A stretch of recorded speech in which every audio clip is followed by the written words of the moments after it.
Já reparou que no Brasil até ciclovia vira questão política? Parece que sim, né? Hoje a gente vai dedicar esta edição a uma reportagem lá do Estadão, o estado de São Paulo, sobre as ciclovias aqui em São Paulo. E o curioso é que ela simplesmente não menciona o Fernando Haddad. Ele foi a figura central na expansão inicial dessa malha toda, né? Exatamente. E o ponto nevrálgico da crítica que a gente está vendo nesta edição é justamente esse. Argumenta-se, sabe, que essa omissão não foi um simples lapso, um esquecimento. Seria, na verdade, uma escolha editorial mesmo, com implicações políticas claras. E que isso se alinha um pouco com uma tentativa de reescrever uma parte da história recente da cidade. É isso aí. A gente quer entender o que está por trás dessa história. A promessa é ir além de só constatar. Ah, faltou o nome. Vamos investigar, com base na documentação que a gente recebeu, como esse episódio pode dizer muito sobre como a informação de políticas públicas é construída, sabe? E quais narrativas estão em disputa na cidade. E, como sempre é bom lembrar, os links para os artigos, para os dados que serviram de base para esta edição estão todos disponíveis lá na descrição, para quem quiser se aprofundar mais. Então vamos direto ao ponto. O caso começa com essa reportagem publicada pelo Estadão, dia 5 de novembro de 2025, assinada pela jornalista Daniela Saraiotto. O foco dela era a lentidão na expansão das ciclovias aqui em São Paulo. E o cumprimento, ou não, das metas do plano cicloviário, aquele previsto até 2028. Certo. A matéria traz números, faz comparações, fala de quilometragem, dos desafios de agora. Mas o nome do Fernando Haddad, que era o prefeito justo no período de maior implementação, simplesmente não aparece. Nenhuma vez. É um silêncio que chama atenção, né? Chama mesmo. E é fundamental a gente recuperar um pouco o contexto histórico. A gestão do Haddad, ali entre 2013 e 2016, foi marcada por uma expansão, assim, muito acelerada da rede de ciclovias. Os números são bem expressivos. Quais números? A cidade pulou de cerca de 60 quilômetros de ciclovias para mais de 400 quilômetros. Isso em 4 anos. É uma mudança de escala, assim, enorme. Nossa, de 60 para 400 em 4 anos é muita coisa. E tem fontes da época que mostram essa centralidade dele nisso, certo? Sim, tem sim. Uma matéria da revista Exame. É de dezembro de 2016, bem no finalzinho do mandato do Haddad. E essa reportagem não só destacava os números, como chegava a classificar as ciclovias como, abre aspas, a maior bandeira da administração petista. Ou seja, na própria cobertura da época, essa associação entre a política e o gestor era muito explícita. Era vista como um legado importante daquela administração. Interessante essa matéria da Exame. E ela chegava a prever alguma coisa sobre o futuro dessa política? Dizia algo? Sim, dizia. Essa mesma matéria da Exame, lá de 2016, levantava a possibilidade de uma descontinuidade dessa política cicloviária com o sucessor que foi eleito, o João Dória. Ah, já antecipava isso? Já tinha uma percepção naquela época de que essa agenda poderia sofrer um freio, sabe? Talvez por ser muito identificada com a gestão anterior, com o PT. A fonte que embasa a nossa edição argumenta que essa previsão, de certa forma, acabou se confirmando nos anos seguintes.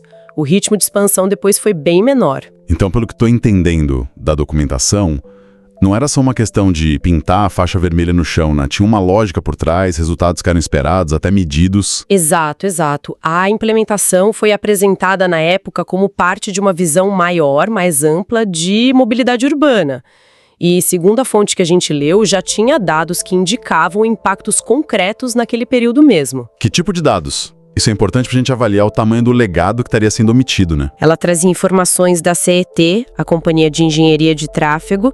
Comparando o trânsito de 2015 com o de 2014, os dados apontavam uma redução de 16,6% nos congestionamentos nos horários de pico da tarde. 16,6%? Isso. Em números absolutos, a média de lentidão teria caído de 114 quilômetros para 95 quilômetros nesse período. É uma redução bem considerável para uma cidade como São Paulo, né? Nossa, uma queda de quase 20 quilômetros na média de lentidão no pico da tarde. Não é nada desprezível mesmo. E qual era a explicação técnica para isso na época? A explicação, conforme resgatado pela nossa fonte principal, vinha do então secretário de Transportes, o Gilmar Tato. Ele argumentava que a melhora na fluidez não era resultado só das ciclovias isoladamente. Era um conjunto de ações integradas. Fazia parte de um pacote maior. Isso. Incluía a expansão das faixas exclusivas de ônibus, que foi outra medida bem marcante da gestão MAN, ajustes em semáforos, a polêmica redução dos limites de velocidade nas marginais e, claro, as ciclovias. A ideia era que essas políticas combinadas redistribuíam o espaço urbano, sabe? Incentivavam outros modais além do carro individual. A meta era tornar a cidade mais eficiente e mais segura também. Faz sentido pensar num conjunto de medidas, né? E é curioso notar que isso aconteceu antes mesmo de todo esse discurso da sustentabilidade, da pauta verde, ganhar a força que tem hoje no debate político e eleitoral. Sem dúvida. Na época, o debate era muito mais polarizado. Girava em torno da ideia de guerra ao carro. Lembra?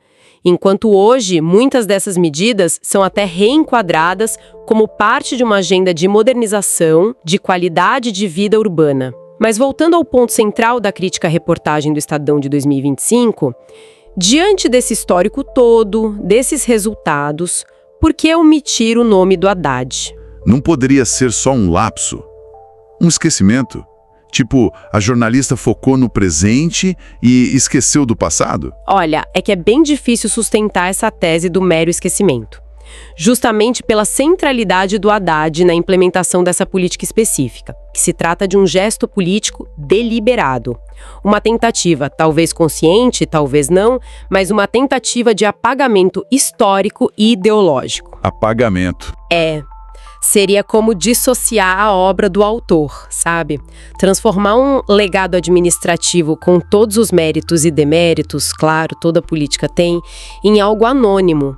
Quase um fenômeno natural, que surgiu do nada, sem planejamento ou decisão política por trás. Para dar peso ao argumento, compara essa omissão do Haddad ao se falar de ciclovias em São Paulo, como, por exemplo, discutir o Plano Real sem mencionar Fernando Henrique Cardoso. Certo. Ou abordar a criação do Bolsa Família sem citar o Luiz Inácio Lula da Silva. A ideia é mostrar que em políticas públicas de grande impacto e que tem uma forte identificação com o governo gestor específico, a ausência do nome não seria neutra, seria carregada de significado político. Entendi. Então, a crítica central é que, sob uma aparência de neutralidade técnica, focando nos dados, nas metas atuais, a reportagem estaria, na verdade, praticando um tipo de jornalismo que serve a uma agenda específica. É isso? O argumento é que esse tipo de abordagem, focar nos problemas atuais, o que é super legítimo e necessário, claro, mas silenciar sobre as origens e os responsáveis pelo impulso inicial da política, isso acaba servindo a um certo revisionismo histórico. Revisionismo. Seria uma forma de partidarismo, mas disfarçado de objetividade. A crítica não é sobre reportar os problemas atuais da rede cicloviária, que existem.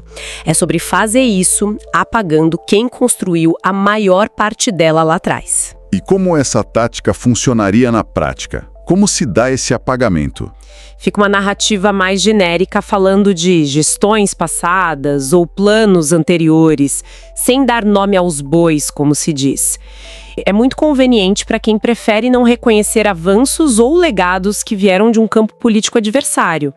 A matéria do Estadão, com exemplo, ela foca na lentidão atual, mas não contextualiza essa lentidão em comparação com o ritmo da expansão inicial e, principalmente, não atribui essa expansão a quem de direito. A própria reportagem da Daniela Saraiotto, ao discutir a lentidão na expansão recente, ela menciona números que, indiretamente, acabam reforçando a diferença de ritmo em relação ao período anterior. Ela cita que as gestões seguintes ao Haddad, ou seja, Dória, Covas, Nunes, somaram juntas pouco mais de 300 quilômetros de ciclovias em quase uma década. Isso de 2017 até a data da reportagem, 2025. Quase 10 anos para 300 quilômetros. Pois é. Agora, o Haddad implementou cerca de 340 quilômetros, que é a diferença entre os 400 quilômetros totais e os 60 quilômetros que já existiam antes, em apenas 4 anos. O ritmo foi muito, muito superior. Então, para aí. A reportagem apresenta dados que, se a gente comparar, mostram claramente a diferença de velocidade entre as gestões. Mas ainda assim, não menciona o nome do prefeito da gestão mais rápida. É isso? Exatamente.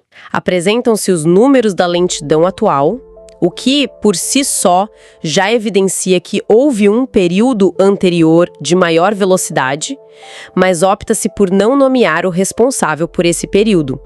A narrativa fica mais burocrática, focada em metas, em planos, evita personalizar a política. Isso faz a gente pensar sobre como a cobertura da mídia sobre um mesmo assunto pode mudar com o tempo, né? Dependendo do contexto político.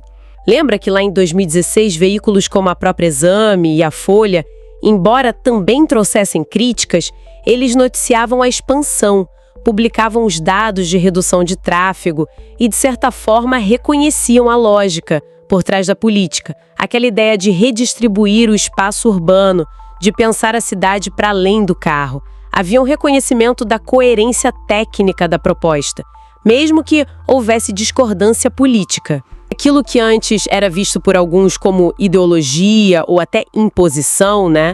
As ciclovias, hoje muitas vezes é incorporado ao discurso geral sobre rótulos mais aceitáveis, tipo mobilidade sustentável, transporte ativo, cidade inteligente. Entendi. A roupagem muda. Exato. O problema não é a mudança de rótulo em si, é quando essa mudança vem acompanhada do apagamento da autoria original. Especialmente se essa autoria pertence a um grupo político que se deseja criticar ou minimizar. A política pode até ser aceita, reembalada, mas o nome do criador, se for inconveniente para a narrativa atual, é omitido. Essa prática de apagar ou minimizar as contribuições de adversários políticos não é um caso isolado, sabe? Ela se alinharia a uma lógica que se observa em certos movimentos de direita ou extrema-direita pelo mundo. A tentativa de reescrever história, de criar narrativas onde certos atores ou períodos são sistematicamente omitidos ou distorcidos.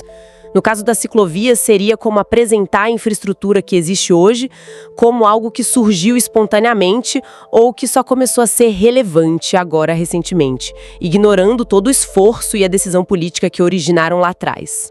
Acaba normalizando o apagamento e dificultando a compreensão completa dos fatos pelo público. E a gente não pode esquecer também que a implementação dessas ciclovias, na época do Haddad, foi tudo menos tranquila, né?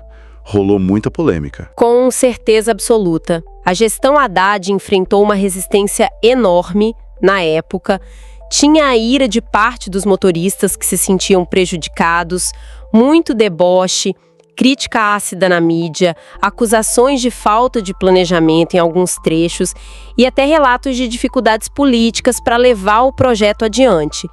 Implementar centenas de quilômetros de ciclovias em tão pouco tempo, mudando a paisagem urbana de forma tão visível, inevitavelmente gerou conflitos, controvérsias. Ignorar o Haddad é também ignorar toda essa disputa que rolou na cidade. Então, apesar dos problemas, das críticas legítimas que existiram e ainda existem, a política em si teve um impacto positivo que está sendo ignorado junto com o nome do gestor. Seria isso. Exatamente. Olhando em retrospecto, a política cicloviária, mesmo com falhas que precisam ser apontadas e corrigidas, atingiu alguns dos seus objetivos centrais. Contribuiu para a discussão sobre a divisão do espaço urbano, ofereceu uma alternativa real de transporte, teve impacto, sim, junto com outras medidas, na fluidez do trânsito e, talvez o mais duradouro, ajudou a consolidar a bicicleta como um modal legítimo e visível na cidade de São Paulo. Isso é inegável. E ignorar quem foi o principal motor dessa mudança não altera o fato histórico em si, mas revela muito sobre a parcialidade de quem escolhe fazer essa omissão. Fica claro, então, que a crítica que a gente está dissecando nesta edição vê a omissão do Estadão não como um erro jornalístico, mas como uma decisão editorial calculada. Uma espécie de jornalismo de conveniência, né? Que escolhe o que lembrar e o que esquecer de acordo com certas afinidades ou talvez hostilidades políticas. O silêncio, nesse caso, parece falar mais alto que as palavras. O silêncio sobre o Haddad, neste contexto específico da reportagem sobre ciclovias, é interpretado como uma escolha política, uma forma de comunicação pelo não dito. Isso deixa a gente com uma reflexão importante sobre como consumimos notícias, especialmente sobre políticas públicas. A sugestão implícita é para a gente desconfiar quando uma história parece incompleta, sabe? Quando atores importantes são deixados de fora da narrativa. Esse apagamento, essa falta de contexto, pode ser tão prejudicial quanto uma informação falsa, não é? Acaba sendo uma forma de desinformação por omissão. Exatamente. Pensa bem, se uma política pública tão visível, tão concreta como a das ciclovias, que alterou a paisagem física da maior cidade do país, pode ser alvo desse tipo de apagamento na cobertura jornalística, o que pode estar acontecendo com outras iniciativas? Talvez em áreas menos visíveis, como programas sociais, avanços na saúde pública, projetos culturais importantes, políticas ambientais. Quantos outros Haddades, por assim dizer, podem estar sendo silenciosamente omitidos das narrativas que a gente consome sobre o nosso passado recente e o nosso presente? E mais importante ainda, quais são as consequências disso para a nossa capacidade de avaliar gestões, de aprender com erros e acertos e de tomar decisões informadas sobre o futuro que a gente quer construir? É algo para a gente ficar pensando. Lembre que o podcast vai ao ar de segunda a domingo, sempre trazendo informações importantes e relevantes.